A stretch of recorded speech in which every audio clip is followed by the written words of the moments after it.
Deixa eu ajustar aqui as coisas para mostrar para você direitinho.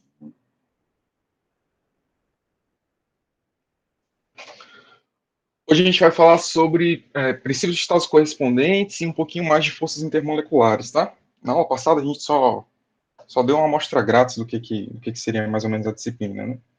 Então agora a gente consegue pensar um pouco melhor. Isso aqui é outro assunto. O próximo de vocês.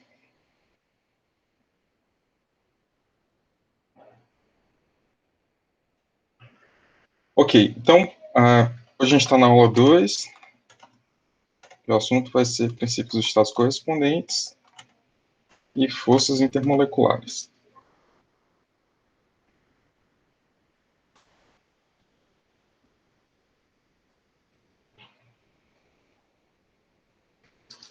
Ok, então a gente viu na aula passada que a gente tem alguma coisa que é muito útil, que até agora vocês estão na fé, acreditando que é muito útil realmente, que são o que a gente está chamando aqui de equações de estado.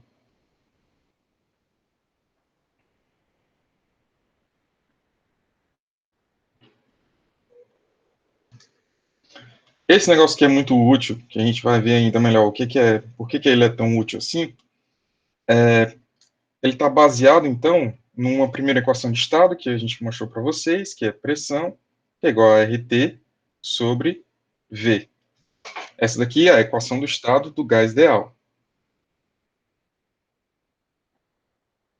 Com todas as suas hipóteses relacionadas, né? Que você está considerando aqui as moléculas muito pequenas.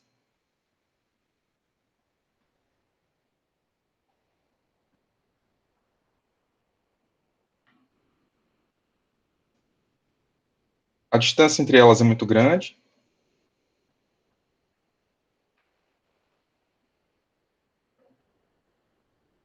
E ela não possui interação.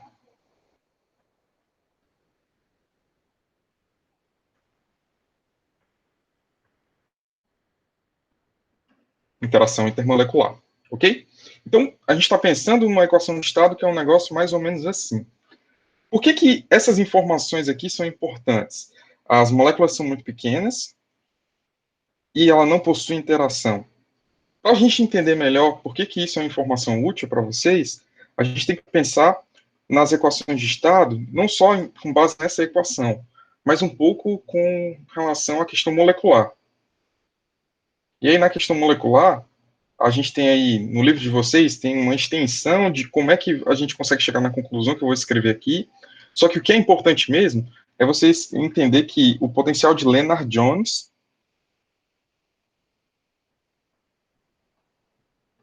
ele nos ajuda a entender como é que uma molécula muito pequena e que não possui interação pode servir para que a gente possa aplicar a equação do estado do gás ideal. Para isso, a gente tem que entender um pouco sobre energia potencial intermolecular em função da sua distância. Então, esses eixos aqui, eu estou falando aqui de energia,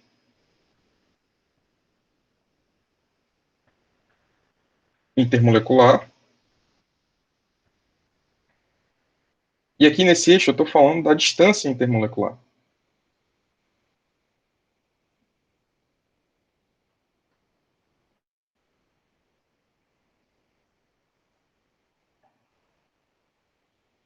Bom, como é que duas moléculas se comportam mais ou menos dessa forma? Para isso, você tem que pensar nelas como sendo duas estruturas aqui, ó. Ela tem um determinado tamanho. E aí eu vou primeiro perguntar para vocês se vocês conseguem perceber que se essa distância entre essas duas moléculas for muito grande, se elas têm interação entre alguma delas. Então, talvez você possa pensar aí, então, que se a distância entre duas moléculas for muito grande, então, como é que você consegue perceber a interação de alguma delas? Interação do ponto de vista eletrostático, dispersão de Londons, qualquer força de interação, força de campo que você tiver, seja de natureza elétrica, magnética, ou a interação das nuvens eletrônicas aqui de cada uma das moléculas, ela está muito distante uma da outra, você não consegue perceber. Uma não consegue perceber a outra. É mais ou menos como se fosse você e seu crush aqui, ok? Então, você e o crush muito longe, não dá para perceber, você até esquece que tem crush naquela pessoa. Então, a distância está muito grande a energia está muito baixa. Isso aqui é a energia que a gente está descrevendo quando a gente está com uma distância intermolecular muito grande, ok? Já quando, assim, você tem aquela pessoa que é grude em você, o ódio daquela pessoa que você tem aqui, de estar tão perto, tão junto com ela, faz com que você tenha forças de repulsão e a energia potencial, o potencial que você tem de dar uma mãozada na pessoa é tão grande que faz com que você tenha, então, uma energia aqui muito alta. Só que aí tem aquela proporção certa, né? Justamente você e a morena, ou então você e o crush certo ali, naquele ponto certo, que tem uma interação perfeita, está balanceado ali entre forças interativas ou repulsivas. Então você tem mais ou menos isso, como se fosse esse comportamento aqui. Ó.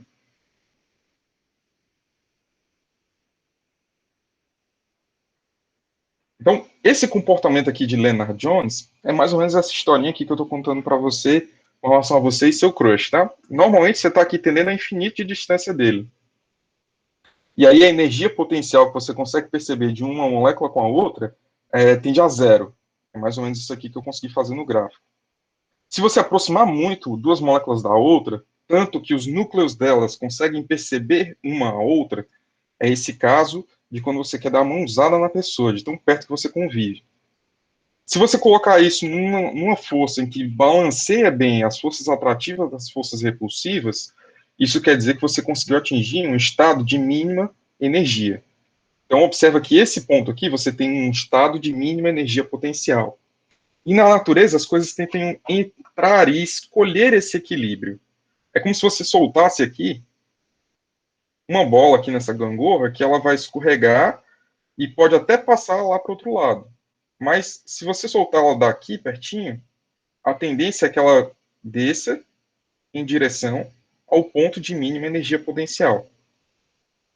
Para estabilizar, para poder manter a molécula com uma mínima energia potencial, ok? Então, é mais ou menos essa aproximação que a gente pode fazer para não deixar esse papo do começo do livro tão chato de ir falando de forças intermoleculares, descrevendo vários tipos de forças com equações que vocês não vão utilizar. Então, até esse ponto de Leonard Jones, leiam para vocês terem um vocabulário das forças intermoleculares. Mas não se preocupem com relação a fazer a continha da força de interação, porque essas equações são aproximadas, então tem pouca utilidade, ok? Então, é mais ou menos assim que funcionam as forças de interação intermolecular. Então, quando a gente está falando do gás ideal, que tem moléculas muito pequenas e que não possuem interação, isso quer dizer que, independente da pressão, se você considera isso como sendo gás ideal, essa energia potencial aqui, ela é sempre nula, ela é sempre zero. As moléculas não conseguem se perceber, porque além de muito pequenas, elas ainda conseguem se aproximar e tanto faz ela estar longe ou estar perto, ok? Então, é basicamente isso que a gente tem que entender sobre forças de Lennard Jones. Entendendo um pouco melhor aqui sobre essa questão desse gráfico de Lennard Jones, tem duas informações importantes aqui. A primeira que é esse valor aqui, ela é proporcional a um parâmetro que fala para vocês qual é o nível de energia que você tem entre as duas moléculas. E um outro parâmetro interessante é quando você consegue perceber essa distância daqui para cá, que é um parâmetro que mede mais ou menos como se fosse o tamanho ou o volume que está sendo ocupado por uma determinada molécula. Então, moléculas maiores vão tender a ter a distância sigma maior, enquanto que moléculas que têm maior energia de ligação, como, por exemplo, aquelas que formam pontos de hidrogênio, como água, metanol, etanol, qualquer coisa que tenha uma hidroxila ali meio solta, isso também faz com que essa energia potencial entre as moléculas seja maior, porque você tem forças de interação mais intensas, ok? Então, esse ponto aí é um ponto interessante para vocês estarem na mente para entender o porquê que a gente vai precisar fazer uma modificação na equação do estado do gás ideal. A gente vai falar agora sobre o trabalho de Van der Waals.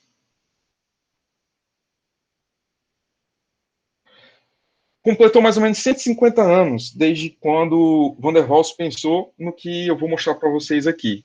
Ele pegou a equação de estado do gás ideal E ele propôs duas modificações. A primeira modificação dele foi aqui. Ele adicionou um parâmetro B, como sendo um parâmetro relativo ao volume.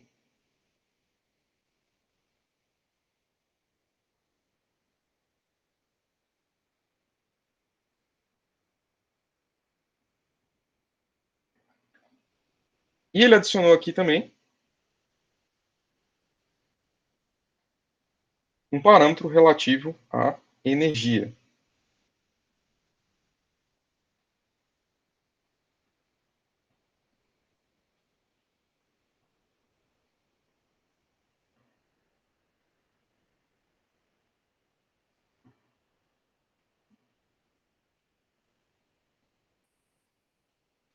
Esse parâmetro relativo à energia. Então, se a gente tem, então, dentro dessa estrutura, por vezes a gente chama esse lado aqui das equações cúbicas de estado, que é o que eu vou apresentar para vocês, esse parâmetro aqui é chamado também de termo atrativo.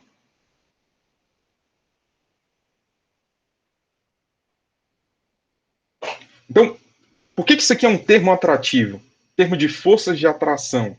Isso aqui é contado como termo atrativo porque ele ele faz com que você tenha uma redução da pressão esperada em relação à pressão do gás ideal. Se o B aqui for zero e você só está contando como se fosse a influência da energia nessa atração intramolecular, então isso aqui vai contribuir com um termo negativo para reduzir a pressão.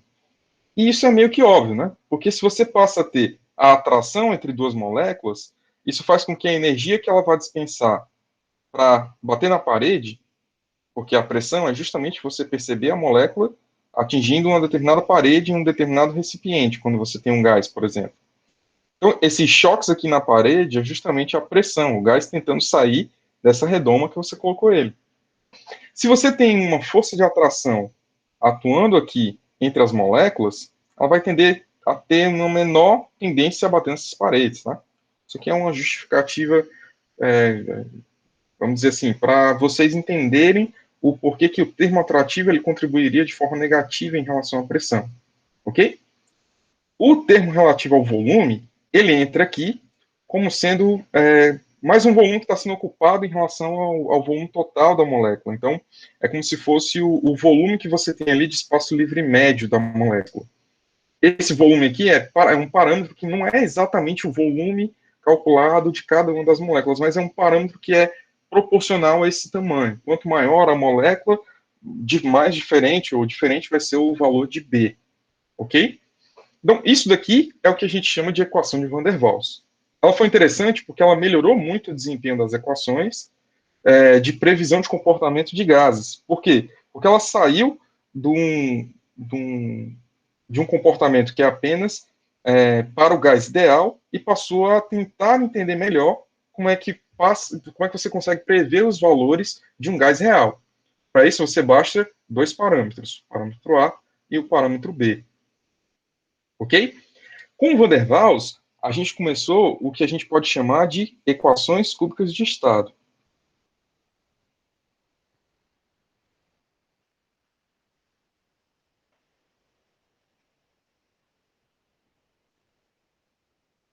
Professor, é equação cúbica, mas não estou vendo cubo nenhum aí. Pois é, mas se você observar aqui, se a gente escrever isso aqui em torno do volume, você vai multiplicar tudo por V ao quadrado, V mais B.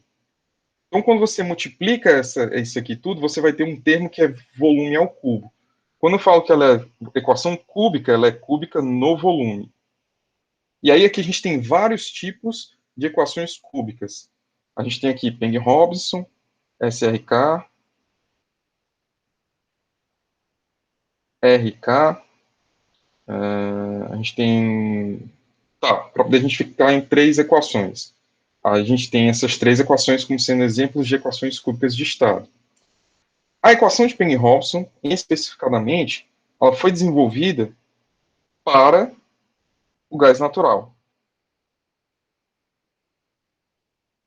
Então, vocês vendo aí que a engenharia de petróleo como sendo motivante de todos esses estudos que a gente está falando aqui sobre termodinâmica. Então, boa parte dessa termodinâmica foi desenvolvida para entender os processos que ocorrem durante a exploração de hidrocarbonetos. Então, quando a gente tem aqui essa equação cúbica de estado ajustada, preparada para o gás natural, a gente consegue entender que isso aqui tem uma aplicação direta na indústria. E até hoje, muitos dos simuladores de reservatórios têm apenas duas opções. Ou você vai escolher a equação de Peng-Hobson para modelar o sistema, ou a equação de SRK. E acabou. É disso que precisa. Ok? Bom, voltando aqui para o comportamento das equações cúbicas de estado. A gente percebe aqui, então, que essas equações cúbicas de estado, que se comportam assim e que têm a descrição de qualquer valor de pressão, volume e temperatura em função de dois parâmetros, como sendo os parâmetros A e B, na verdade, elas fazem parte de um princípio termodinâmico que é chamado de princípio dos estados correspondentes.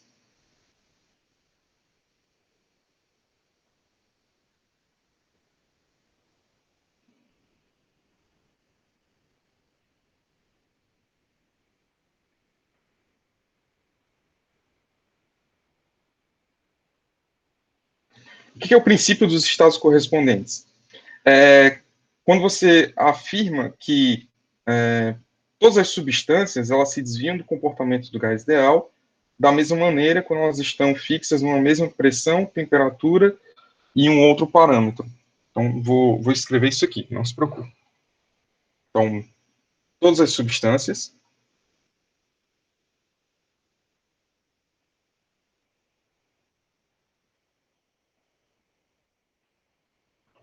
se desviam do comportamento de gás ideal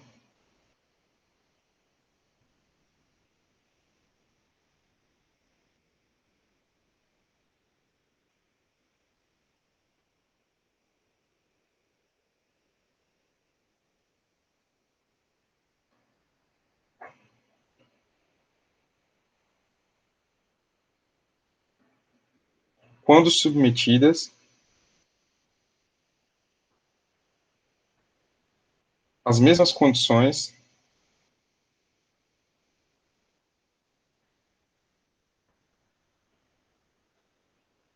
reduzidas.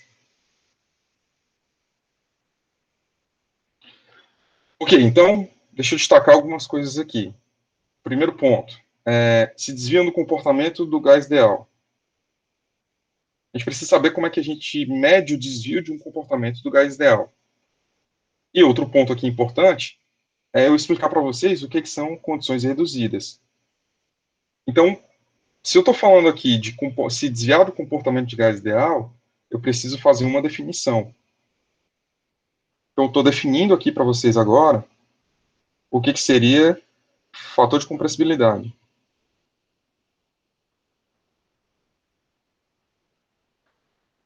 Definido como sendo Z, que é igual a PV sobre RT. A gente vai falar dele aqui agora, daqui a pouquinho. Deixa eu definir para vocês o que são condições reduzidas.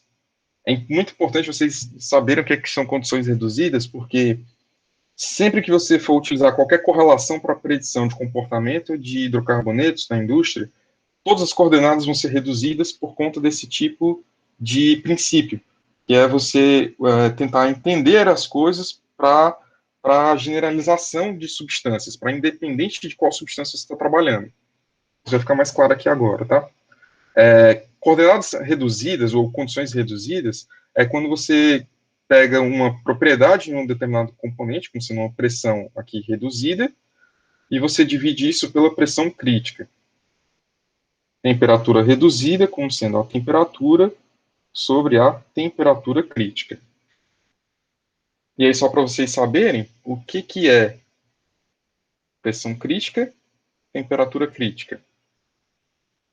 Acho que vocês devem ter visto isso em PPQB, alguma coisa por cima.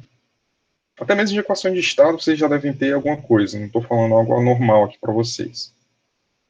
A gente está aqui, então, falando de pressão, volume, e num gráfico de pressão-volume, de uma determinada substância pura, você tem mais ou menos esse comportamento aqui. Que o final foi só meio um tremendo mesmo. E aqui você tem um ponto crítico. Esse ponto crítico, você tem uma determinada coordenada de pressão, que é a pressão crítica. Você tem uma coordenada de volume, que é o volume crítico. E por ele está passando uma isoterma.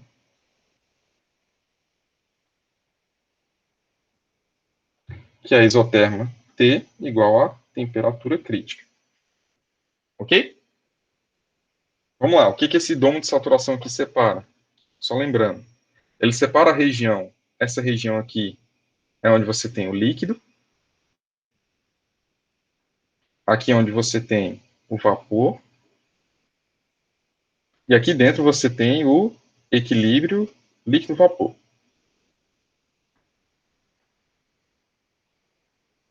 Uma isoterma que seja uma isoterma subcrítica, ou seja, abaixo da isoterma crítica, ela tem mais ou menos esse comportamento.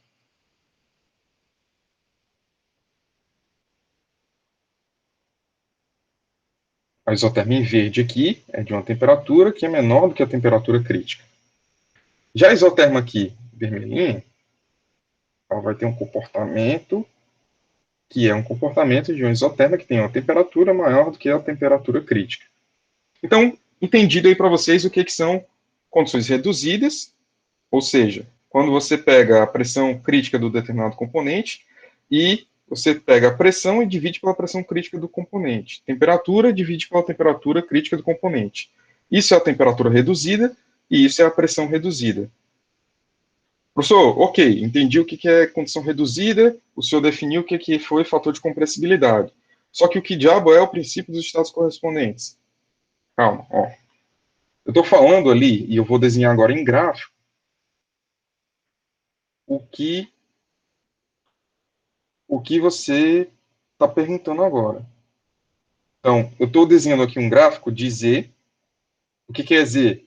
PV sobre RT. Então, se você tem aqui Z em função da pressão, a gente está aqui partindo da pressão zero, tá? Esse gráfico aqui é um gráfico bem importante para você entender o princípio dos estados correspondentes. Então, se você tiver alguma dúvida, me peça para repetir, tá? Vamos lá, eu vou desenhar aqui uma isoterma que está aqui bem abaixo do valor do ponto crítico. Ela vai começar aqui um determinado valor, na pressão de zero. Quem é que sabe qual é esse valor aqui, que começa o valor de Z? Quem disser qual é o valor que começa ali a isoterma de Z em função da pressão, ganha 532 pontos na prova. Começa no valor de zero. Boa tentativa, Lucas. Próximo.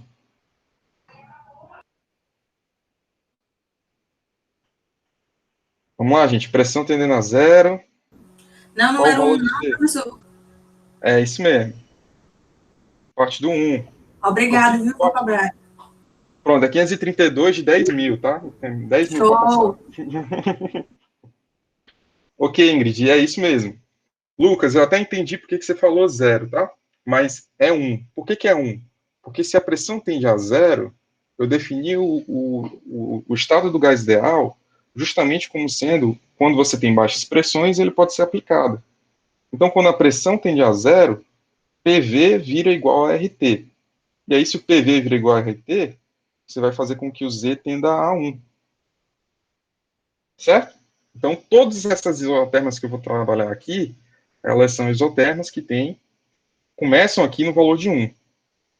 Cai para cá e depois sobe de novo.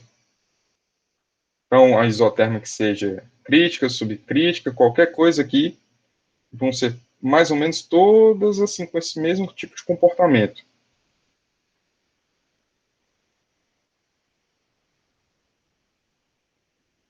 Isso aqui é à medida que a temperatura reduzida aumenta, tá? Então, eu estou aumentando aqui a temperatura reduzida. E isso daqui, obviamente, é pressão reduzida também. Então, o que o princípio dos estados correspondentes está falando para a gente é que todas as substâncias possuem a mesma curva de Z pela pressão reduzida, em função das diferentes temperaturas que você vai avaliar esse sistema. E ele tem esse tipo de comportamento. Z vai caindo os valores de 1 para valores menores do que 1 e depois passam a valores maiores do que 1. Isso é interessante porque está tudo relacionado ao que eu estou falando aqui. Especialmente porque eu vou desenhar duas zonas aqui. Ó. A primeira zona aqui é azul, em que você tem a queda do valor de Z com o valor da pressão reduzida. Então, você está aumentando a pressão e o valor de Z está caindo. E você tem uma outra zona aqui, amarela, em que você tem o Z aumentando com o valor da pressão reduzida. Essas duas zonas aqui separadas, elas te dão informações interessantes, porque aqui, nessa zona azul, você tem prevalência de forças atrativas. Enquanto que aqui na zona amarela, você tem prevalência de forças repulsivas. De onde é que o senhor tirou isso, professor? É porque à medida que você vai aproximando as moléculas aqui com o aumento da pressão, a molécula se deixa ser aproximada. Você vai aproximando ela uma da outra e ela vai se deixando através do valor de Z. Ou seja, a pressão que ela está fornecendo é uma pressão menor do que seria a do gás ideal. A presença de interações faz com que você tenha uma pressão menor do que a pressão do gás ideal. Para você entender isso direitinho, é só você comparar a pressão dada pelo gás ideal, RT sobre V, em relação à pressão dada pelo gás real, ZRT sobre V. Se o Z é menor do que 1, essa pressão é menor do que essa. Se o Z é maior do que 1, essa pressão é maior do que essa. Ok? Então, essa zona azul aqui, você está vendo que você tem prevalência de forças atrativas. Na zona amarela, você tem prevalência de forças repulsivas. Percebe, então, que os carinhas, os malucos lá da modela, das moléculas, eles meio que estavam corretos, né? Se você aproximar muito as moléculas, aumentando a pressão, você vai ter efeitos repulsivos intermoleculares. Enquanto se você distanciar as moléculas, você vai ter um efeito que você tem baixa interação intermolecular. Então é justamente isso que a gente consegue ver nesse gráfico. Ok? Alguma dúvida? Nesse momento aqui eu queria parar para vocês terem qualquer dúvida que vocês quiserem perguntar, qualquer coisa. Vocês entenderam isso mesmo? Porque se tiver entendido, aí eu vou dar a má notícia para vocês. É de que isso tudo que eu falei para vocês é verdade, até um certo ponto. Só serve para gases nobres. Princípio dos estados correspondentes.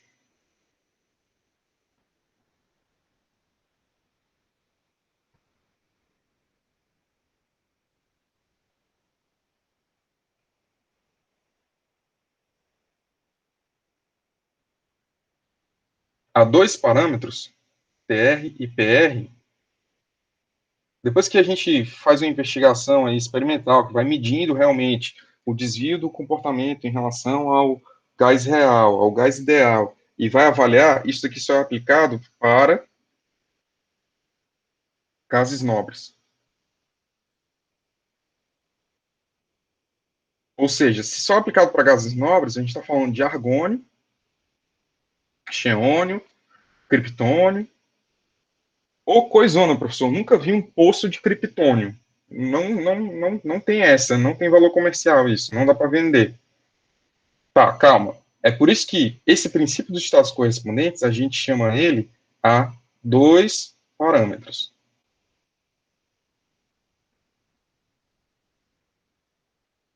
Quando um modelo está dando errado, você vai lá e adiciona mais um parâmetro. E aí agora a gente tem a versão 2.0 do princípio dos estados correspondentes, que é o princípio dos estados correspondentes a três parâmetros: temperatura reduzida, pressão reduzida e o que eu estou definindo para vocês agora como fator acêntrico.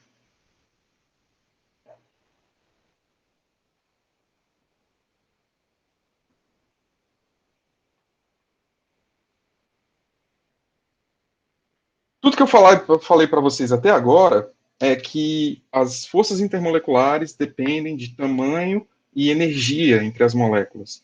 Só que eu esqueci de falar para vocês que tem um fator que afeta tudo isso, e que só foi descoberto quando estavam testando realmente essas teorias, que é justamente o formato da molécula. Então, se eu comparar para vocês duas moléculas de mesmo peso molecular, mas que tenham estruturas moleculares diferentes, isso vai fazer com que ela tenha interações intermoleculares bem distintas também.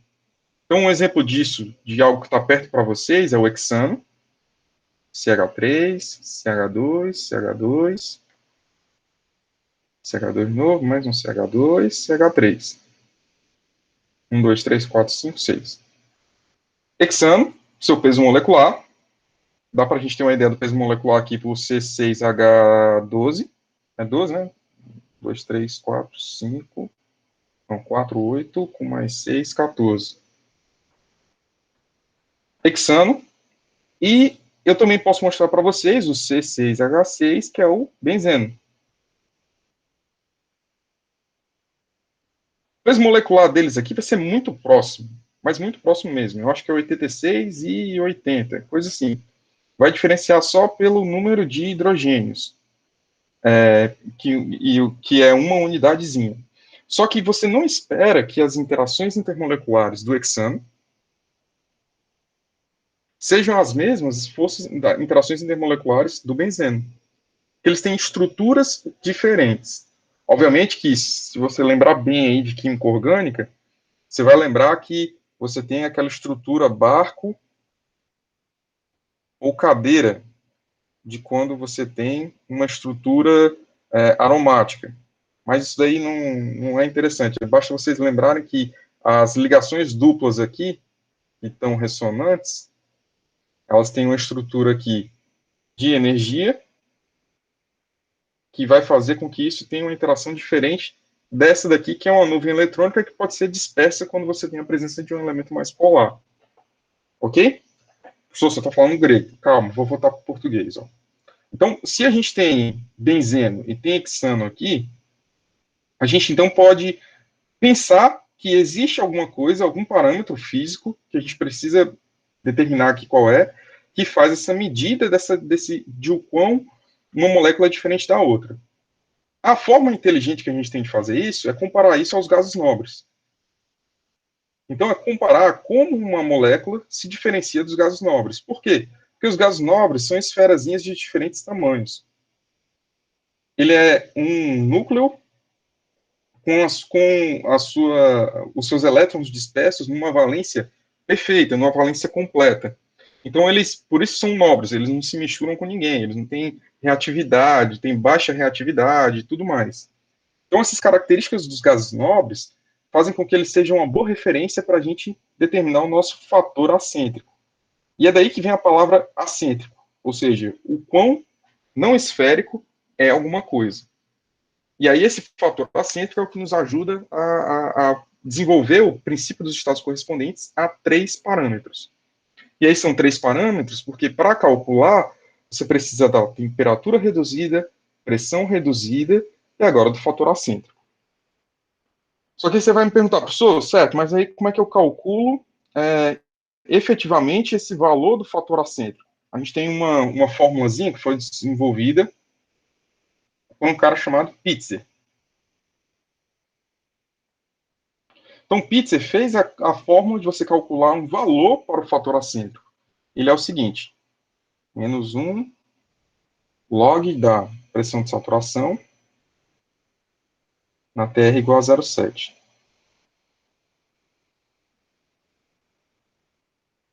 Pressão de saturação reduzida na temperatura reduzida de 0,7. Então, isso daqui é o fator acêntrico. E de onde é que foi que ele tirou isso? Bom, ele tirou isso daqui de fazer o seguinte gráfico.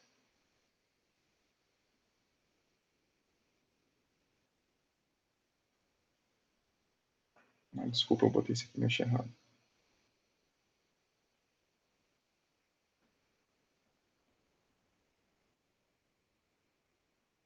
Você tem aqui, quando você pega aqui e faz uma comparação do log da pressão reduzida de saturação por 1 sobre a temperatura reduzida, você vai ter um gráfico para os gases nobres, que é mais ou menos assim. Em a temperatura reduzida igual a 1,7, ou seja, o inverso dela igual mais ou menos a 1,4, você vai ter aqui o valor de menos 1. Então, ele pegou essa relação para poder você calcular o fator acêntrico como sendo você pegar a sua substância e medir essa distânciazinha aqui.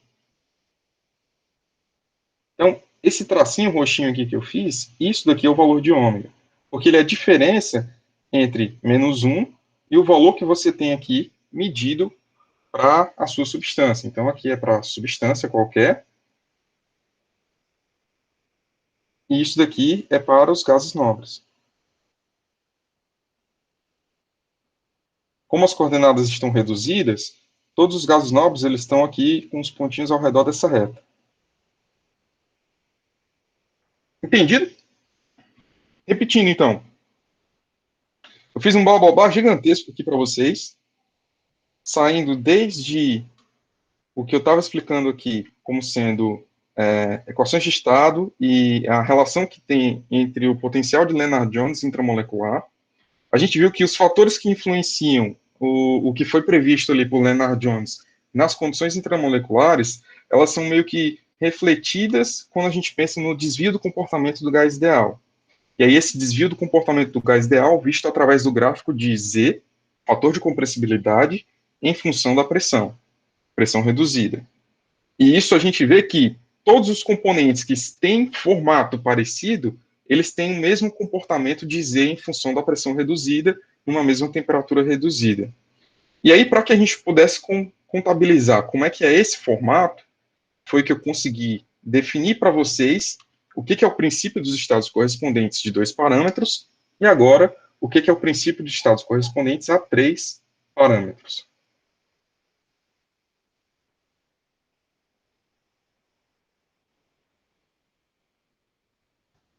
Tranquilo? Bom, então, nesse princípio dos estados correspondentes a 3 parâmetros, então a gente tem algumas equações de estado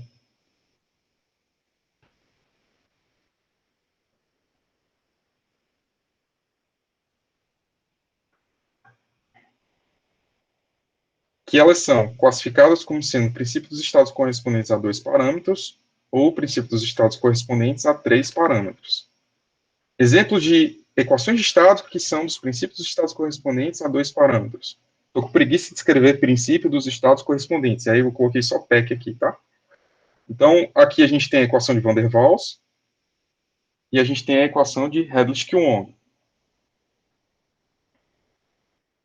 Além dessas duas equações, no princípio dos estados correspondentes a 2 parâmetros, a gente tem de 3 parâmetros, ou equações triparamétricas, as equações de Penge-Robinson e SRK. Van der Waals, vocês já sabem quem é, isso daqui é Penge-Robinson.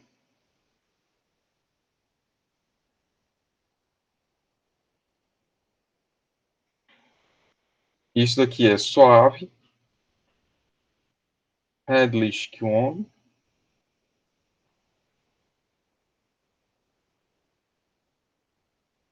E esse daqui é Redlich-Kwon.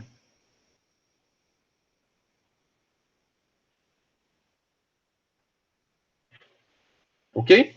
Desses aqui, Robinson é o cara. E o Soave aqui também. Os outros eu não sei quem é, não. Mas o Robinson, ele foi um dos primeiros a desenvolver um modelo de célula PVT que até hoje é utilizado pela Schlumberger. E então foi o cara no desenvolvimento de equações de estado, propriedades PVT, medidas de equilíbrio de fase. E o Soave, ele foi um monstro também na parte de regras de misturas.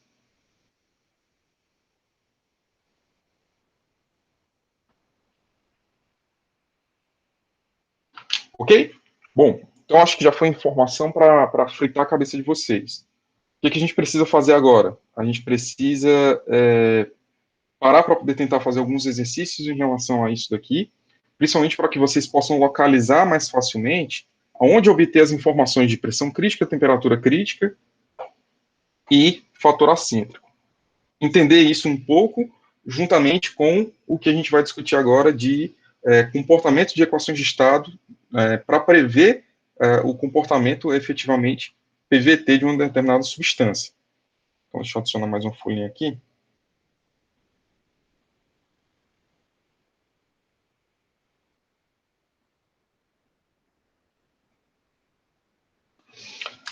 Então, vamos lá. Se eu estou falando aqui de comportamento PVT,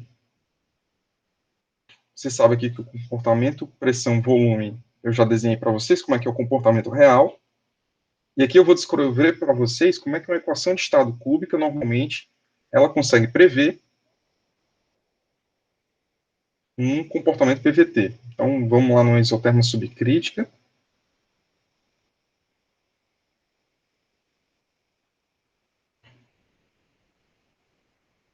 Essa isoterma subcrítica aqui é a previsão da equação de estado, ok? Enquanto que em preto aqui, a gente tem o domo de saturação de verdade.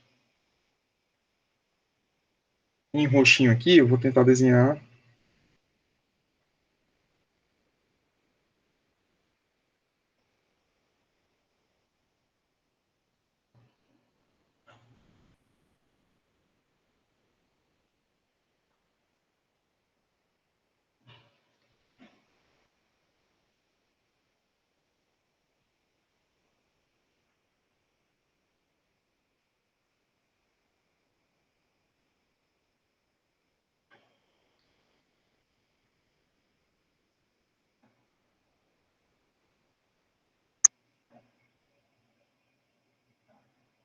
agora deu certo. Pronto. Então, em roxo, você tem o comportamento real da substância.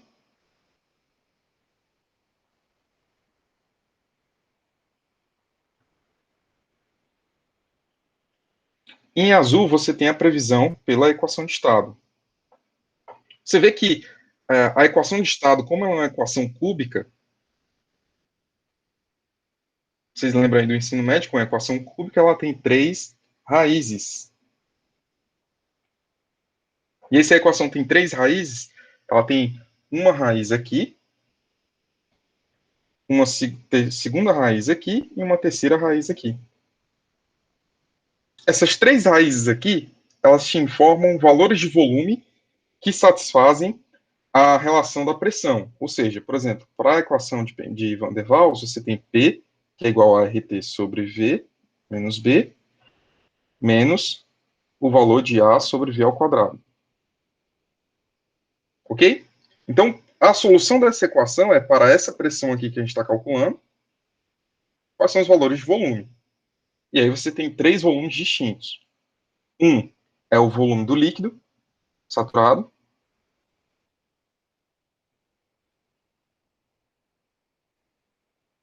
Dois é o volume do vapor saturado.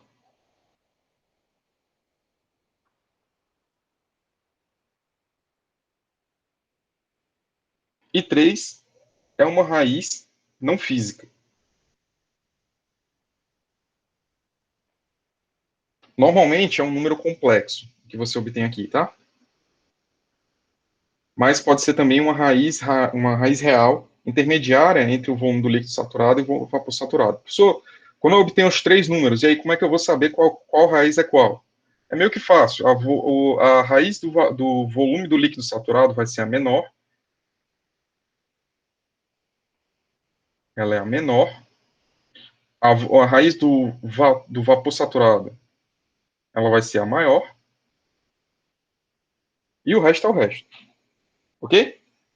Bom, coisas interessantes aqui sobre esse gráfico. Primeiro, essa área aqui é igual a essa daqui. Ok? Outra coisa interessante.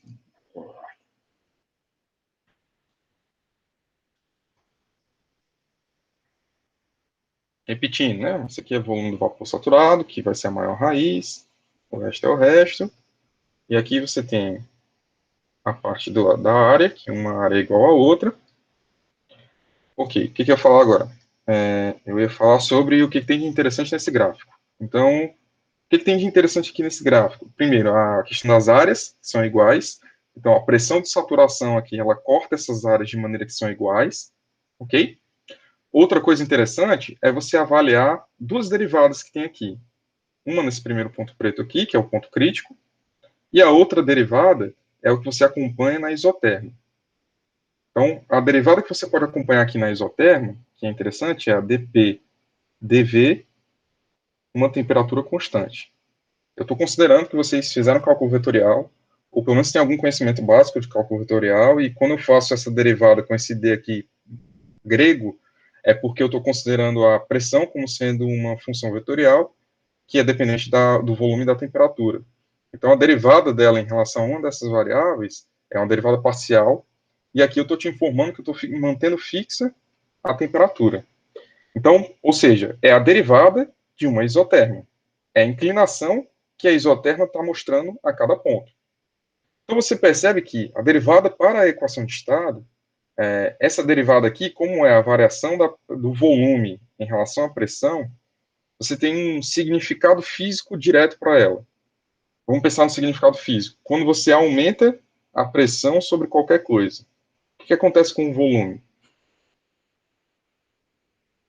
Repetindo, quando você aumenta a pressão de qualquer coisa, o volume dessa coisa diminui, fica igual ou aumenta?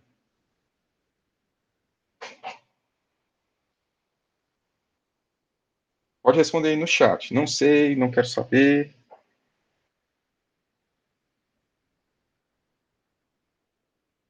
Nada? Professor, são Ideia? inversamente Claro. proporcionais, né? Então, se um aumenta, a outra diminui, certo? E aí, como Exatamente. a derivada Então, parcial. então, essa derivada parcial é negativa. Ok? Isso. Vamos lá. Se essa derivada parcial aqui é negativa, então o que está acontecendo nesse ponto aqui? Observa comigo por que essa raiz intermediária ela é uma raiz não física. Porque nesse ponto aqui, você tem a derivada negativa. Tá ok. Nesse ponto aqui, você também tem a derivada negativa. Só que aqui nesse ponto, a derivada, a inclinação dela é positiva. É por isso que essa raiz é uma raiz não física. Porque ela está te equivalendo a uma raiz em cuja solução você tem uma derivada da variação do volume em relação da pressão em relação ao volume positiva. Então, é uma coisa não física. É uma coisa que está aí como solução matemática para você ter uma continuidade desse tipo de função. É por isso que você tem uma raiz não física nesse sistema, quando você está falando de uma pressão abaixo do ponto crítico. Ok? Quando a gente está falando do ponto crítico, efetivamente, a gente tem aqui a isoterma, que a gente pode desenhar aqui do ponto crítico, passa pelo ponto crítico, e ela é um ponto de inflexão. O ponto crítico é um ponto de inflexão. Então, se o ponto crítico é um ponto de inflexão, isso vai fazer com que a primeira derivada seja igual a zero e a segunda derivada também seja igual a zero. Ok? Vou parar aqui, que já é coisa demais. Essa informação aqui vai ser útil para poder vocês conseguirem resolver a lista de exercícios que eu vou passar hoje para vocês, para poder a gente começar discutindo ela na quarta-feira. Ok? Deixa eu ver aqui o que vai se mexer. Só metade da aula vai se mexer agora. Deixa eu reescrever isso aqui para ficar na nota de aula de vocês. É bom que eu repito. Eu desenhei aqui a isoterma crítica. Vou largar aqui o ponto para ser um ponto crítico. Isso daqui é um ponto de inflexão.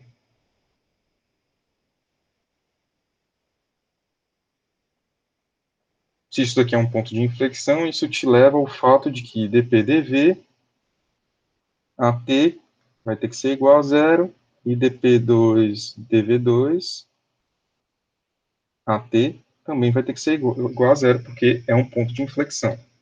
Isso aqui está destacado como sendo uma equação contínua, e aí por isso essa relação, e ok.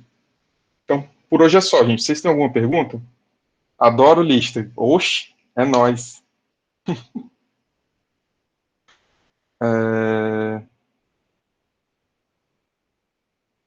Tranquilo, gente. Então, se vocês não têm nenhuma dúvida, a gente vai viver nessa relação de amor e ódio aí para poder ficar mandando as listas para vocês.